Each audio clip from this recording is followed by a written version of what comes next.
Yes news में आप सभी दर्शकों का स्वागत है। मैं आपके साथ इलियास बड़ेखर। आइए देखते हैं आज की खबर क्या कहती है।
आवाम से यहाँ पर आई हुई आवाम से दरख्वास्त करता हूँ कि जो यहाँ इस रैली से जुड़े हुए लोग जो यहाँ वहाँ पर टहल रहे हैं, जो इधर उधर पेड़ के नीचे, आप बराए मेहरबानी आगे आए।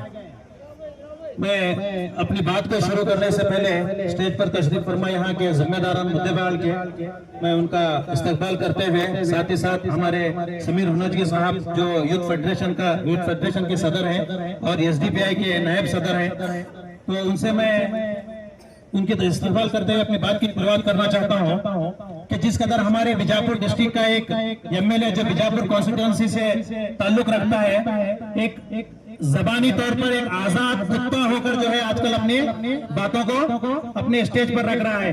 वो सिर्फ अपनी जाती मफाद के लिए मुसलमानों को गाली देते आया, अपनी जाती मफाद के लिए हमारे मुसलमान के कायदीन को गाली देते आया, अपनी जाती मफाद के लिए टीपू सुल्तान रहमतुल्लाह अलैह को गाली देते आया, अपनी जाती मफाद के लिए हमारे बड़ों को गाली देते लोग बर्दाश्त करते आए, हम लोग बर्दाश्त करते आए। लेकिन इस बार उसकी ताकत और हिम्मत इस कदर बढ़ चुकी है कि वो अब डायरेक्ट हमारे आका सरकार दो आलम सल्लल्लाहु अलैहि वसल्लम की शान में गुस्ताखी करने पर आ रहा है। तो हम इस हरकत को कतई बर्दाश्त नहीं करेंगे।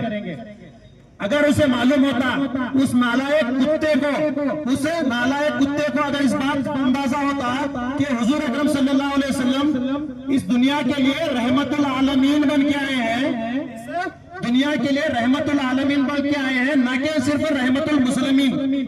अगर ये सिर्फ एक जुमला उसे पता होता तो शायद ये कुत्ता हुजूर अकरम सल्लल्लाहु अलैहि वसल्लम को सिर्फ मुसलमानों के साथ जोड़कर नहीं देखता, बल्कि पूरी दुनिया के रहमतुल आलमीन समझकर बात करता। मैं आप लोगों के सामने बताना चाहता हूं कि आज बीजापुर डिस्ट्रिक्ट के अंदर एक अकेला एमएलए ऐसा है जिसकी जबान पर ये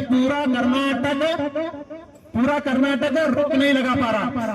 पूरा कर्नाटक आज कर्नाटक हुकूमत कांग्रेस गवर्नमेंट आज जो है इसके जबान पर रोक लगाने के लिए, इसके जबान पर जो है ताला लगाने में बिल्कुल नाकाम है।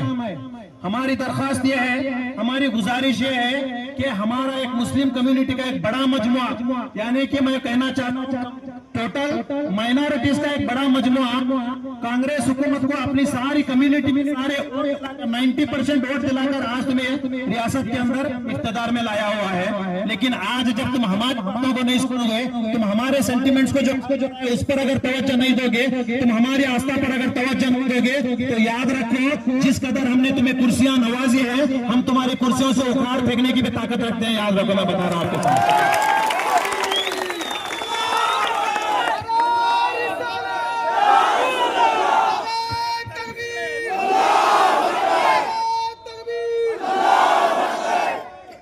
शहर बीजापुर के अंदर पिछले दिनों इसी कुत्ते के खिलाफ एक बहुत बड़ा एहतजाज किया गया, जिस पर जो है तमाम वहां के दिग्गज कांग्रेसी लीडर हमारे मुस्लिम कम्युनिटी से जो बिलोंग करते हैं तमाम एमएलए के पास गए और तमाम एमएलए को इनवाइट किया ताकि उनके सामने अपनी बात को रख सके। और हम लोगों ने उन्हें वहां पर मंच बनाया और अल्हम्दुलिल्लाह हमारी बात पर तमाम एमएलए बीजापुर सिटी के अंदर मौजूद हुए और हमारे मंच पर आए, सिवाय सिर्फ एक एमएलए के पूरे के पूरे 5 एमएलए वहां पर मौजूद थे। लेकिन अफसोस इस बात का किसी ने भी 5 एमएलए में किसी ने भी हमें इस बात का आश्वासन नहीं दिया कि हम हुकूमत पर प्रेशर डालेंगे, हम सीएम साहब से बात करेंगे, हम डीसीएम से बात करेंगे, हम जो है परमेश्वर से बात करेंगे, हम इसको अरेस्ट कराने की जो है पूरी डिमांड करेंगे। इस बात का आश्वासन कोई भी हमें वहां पर नहीं दिया, बल्कि अपने भाषणों में अपना जाति गुस्सा जो कि अपने आप को जो गालियां दिया था उसके खिलाफ जो गालियां देना था, गालियां बकना था, गुस्सा उतारना था, वो गुस्सा उतार कर चले गए। और सबसे बड़ा और भद्दा मजाक हमारे साथ ये किया गया वहां पर मुस्लिम कम्युनिटी के साथ कि बीजापुर डिस्ट्रिक्ट के अंदर याद रखिए 2 कैबिनेट मिनिस्टर हैं। ये वो मिनिस्टर हैं आज की सरकार में जिनके अंडर में ऑफिसर्स चलते हैं। हम लोगों ने वहां पर डीसी साहब को मनवी पेश किया। कौन है डीसी साहब? डीसी साहब कौन है? गवर्नमेंट सर्वेंट है। क्या है? सरकार और नौकर, गवर्नमेंट सर्वेंट है। आईपीएस ऑफिसर वहां पर मौजूद थे, एसपी साहब, उन्होंने भी गवर्नमेंट सर्वेंट है। लेकिन अफसोस एक तमाशा ऐसा बनाया गया कि हमारे पूरे में एमएलए जो कि हमारे बीजापुर डिस्ट्रिक्ट की सरकार वहां पर मौजूद है, सरकार मिलकर सरकारी नौकर को रिक्वेस्ट कर रही है, मनवी दे रही है कि आप इन्हें अरेस्ट करें। बड़ा हमारे साथ वहां पर किया गया। मैं पूछना चाहता हूं कि किसी मालिक को अपने नौकर को मनवी देकर रिक्वेस्ट करने की जरूरत है कि इसको अरेस्ट करें बोलकर? जरूरत है कि आप समझ रहे हैं मेरी बात को? आप समझ रहे हैं मेरी बात को? किसी मालिक को, बहुत से लोग यहाँ पर मालिक भी होंगे, कई हमारे जैसे नौकर भी होंगे, किसी मालिक को कभी किसी ने नौकर को मनवी देकर आप लोगों ने अपनी बात रखी है कि ये मेरा काम करके दे बोलकर? नहीं, मालिक का काम ऑर्डर देना होता है। जबकि हमारे बीजापुर शहर के अंदर पूरे बीजापुर डिस्ट्रिक्ट की सरकार वहां पर मौजूद थी। कैबिनेट मिनिस्टर को अगर आप जमा करके देखेंगे तो कर्नाटक की सरकार वहां पर मौजूद थी। कर्नाटक की सरकार वहां पर आईएएस ऑफिसर को, आईपीएस ऑफिसर को रिक्वेस्ट कर रही है कि इन्हें अरेस्ट करें। बड़ा ताज्जुब है। और हम लोग वहां पर खड़े होकर तालियां बजा रहे हैं। हम इसलिए बजा रहे हैं कि हम अपना भूल चुके हैं। हमें पता नहीं है कि हमें करना क्या है, हमें पता नहीं है कि हम कौन है। याद रखो, हम एक दौर के हुक्मरान हैं, हम एक दौर के हुक्मरान हैं। आज इस कांग्रेस गवर्नमेंट के पीछे चलते चलते चलते आज हमारा जहन जो है गुलामी की तरफ जा रहा है और गुलामी जहनियत की जिंदगी हम लोग जो है बिता रहे हैं। मैं एक बात आप लोगों को बताना चाहता हूं, बड़ी तवज्जो के साथ सुनिए। आज हमारा वजूद इस देश में ऐसा हो गया है कि समझिए, मैं आपको बता रहा हूं, एक सांप है, एक मिसाल के तौर पर बता रहा हूं मैं आपको। एक सांप है, एक छोटा है या बड़ा है, आप सांप को किस वजह से डरते हैं? जहर की वजह से या फिर उसके साइज की वजह से डरते हैं?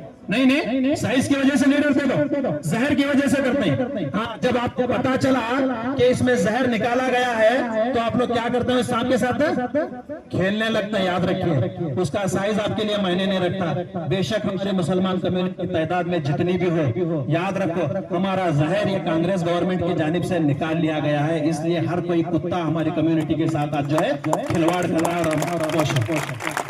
हम खामोश हैं। हमें कोई सियासी लीडर ऐसा नहीं चाहिए जो हमारे छोटे भरोसा दिलाकर हमारी वोट को बटोर सके। हमें कोई सियासी लीडर ऐसा चाहिए जो हमारे लिए बात कर सके, हमारी कम्युनिटी के लिए बात कर सके, माइनॉरिटीज के लिए बात कर सके, मजलूमों के लिए बात कर सके।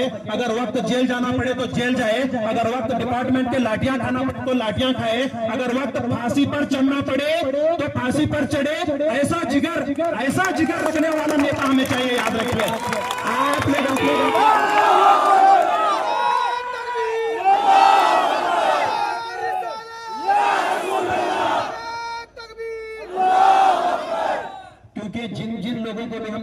तक चुना है, जिन जिन लोगों पर हमने आज तक भरोसा किया है, कोई हमारे भरोसे पर खरा नहीं उतरा, कोई हमारे भरोसे पर खरा नहीं उतरा। जब इलेक्शन आया तो यही लोग आकर हमारे बीच बैठते हैं, हमारे बीच चाय पीते हैं, नाश्ता करते हैं, खाना खाते हैं और हमें ये भरोसा दिलाते हैं कि हम तुम्हारे साथ हैं। जब इलेक्शन जैसा ही खत्म होता है, ये जीत कर निकल जाते हैं, अगले 5 सालों तक हमारा इनसे कोई रिश्ता नहीं रहता। और हमें ये लोग पहचानने से इनकार करते हैं। याद रखिए, कभी जाकर खड़े होकर देखिए, आप लोग बहुत से लोग जाते भी होंगे, कभी जाकर खड़े होकर देखिए, ये लोग हमें पहचानने से भी इनकार करते हैं, क्योंकि इन्हें पता है इन्हें पता है कि अब मुसलमान कौम ये वो बेवकूफ कौम हो चुकी है जिन्हें क्या है, वो इलेक्शन के दौरान वर्गलाया जा सकता है, बहलाया जा सकता है, फुसलाया जा सकता है, इनके जज्बात के साथ खेला जा सकता है और इन्हें जज्बाती बनाकर इनके वोटों को हासिल किया जा सकता है। इन्हें यकीन हो चुका है, लेकिन अब नहीं।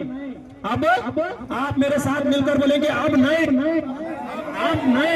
अब हम लोग समझ चुके हैं आपके दोहरी चाल को, अब हम लोग समझ चुके हैं आपके दोहरी चाल को। अगर बीजेपी हमारा फिलहाल दुश्मन है तो कांग्रेस हमारा पीछे से वार करने वाला दुश्मन है। याद रखिए, ये तीनों पार्टियां मिलकर हमारे मुसलमान कम्युनिटी को आज समाज के इतने पिछले जगह पर लाकर खड़ा कर चुके हैं, जहां से हमारा उभरना भी मुश्किल है।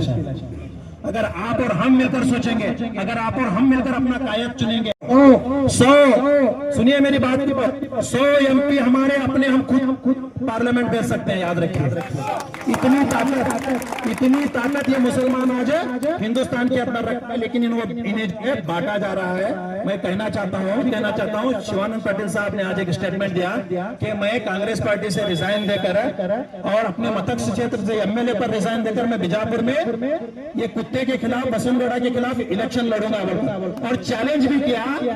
रुकिए, मेरी बात मुकम्मल सुनिए। चैलेंज भी किया कि मैं इस यत्नाल के खिलाफ जरूर जीत कर आऊंगा बोलकर। तो मैं पूछना चाहता हूं, जब तुम्हें इतनी गारंटी है कि बीजापुर से तुम एक कैंडिडेट आसानी से कांग्रेस का जीत सकते हो, तो वहां पर हमीद मुशर्रफ को क्यों नहीं जिताया?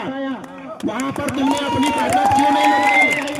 क्यों अपनी ताकत वहां पर नहीं लगाई? मैं आपके सामने कहना चाहता हूं, हमारे कैबिनेट मिनिस्टर, इस जिले के उस्तुवारी सचिव, उनकी खुद की ताकत, उनका खुद का BLD के अंदर स्टाफ है 25,000। कितना? 25,000। अगर ये सिर्फ स्टाफ को कह देते कि तुम्हें वोट हमीद मुशर्रफ को डालना है, तो याद रखिए वहां से बीजापुर से आज कांग्रेस से अब्दुल हमीद मुशर्रफ साहब जीत कर MLA बनकर आते और ऐसे कुत्ते को हमें झेलना नहीं पड़ता, बहरहाल मैं अपनी बात ज्यादा लंबी नहीं करूंगा।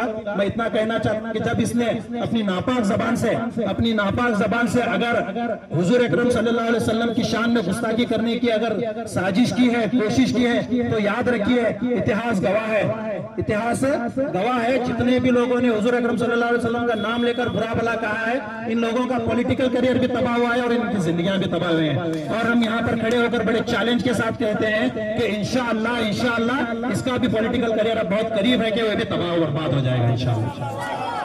मैं यहाँ पर आई हुई आवाम का दोबारा से शुक्रिया अदा करते हुए, आप लोगों ने हमें बुलाया, अपनी बात कहने का मौका दिया और हमें सुना।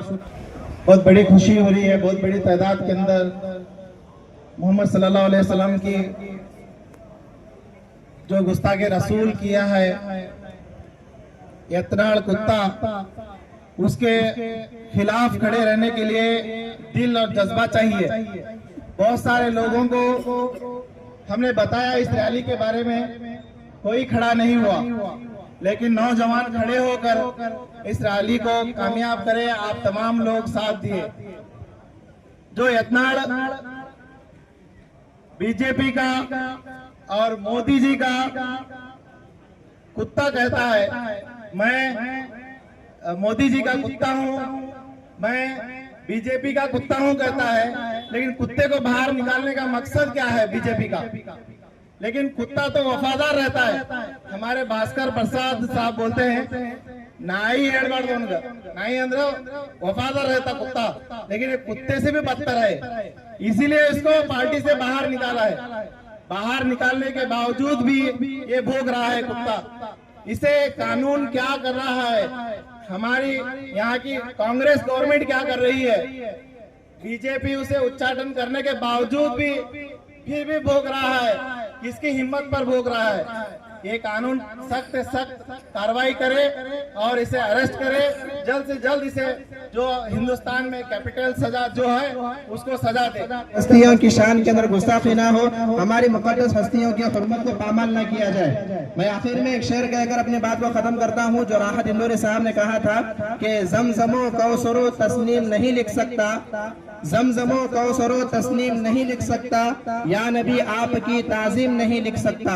मैं अगर 7 समंदर भी निचोड़ू राहत, मैं अगर 7 समंदर भी निचोड़ू राहत, तो आपके नाम की एक मीम नहीं लिख सकता। यह हमारे नबी अलैहिस्सलाम की शान है। बयान करने वालों ने बयान करते करते अपनी जिंदगियां खत्म कर ली, लेकिन नबी की शान में और नबी की इज्जत और एहतराम में, अजमत में जर्रा बराबर फर्क नहीं हुआ। इसलिए मैं आप हज़रात से गुजारिश करता हूं कि जब तक इस नालायक यतनाल के खिलाफ, मलऊन यतनाल के खिलाफ कानून कार्रवाई नहीं करता, उस वक्त तक हम सरापा एहतजाज हैं। हम अपनी जानों को कुर्बान कर देंगे, लेकिन अपने नबी की शान में गुस्ताखी बर्दाश्त नहीं करेंगे।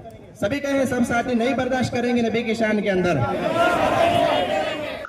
जैसा कि आप सब जानते हैं कि आप सभी का प्यार हमारे साथ कायम है। इसी तरह से हमारे इस चैनल को प्यार करते रहिए और हमारी सारी खबरों को लाइक, शेयर और सब्सक्राइब करना ना भूलिए। हमारा यही मकसद है कि आपको हर खबर जो है, जैसा है वैसा ही आपको हम दिखाते रहेंगे। ना किसी का पक्ष लेंगे, ना किसी के विरोध में जाएंगे। हमारे कदम सच के साथ।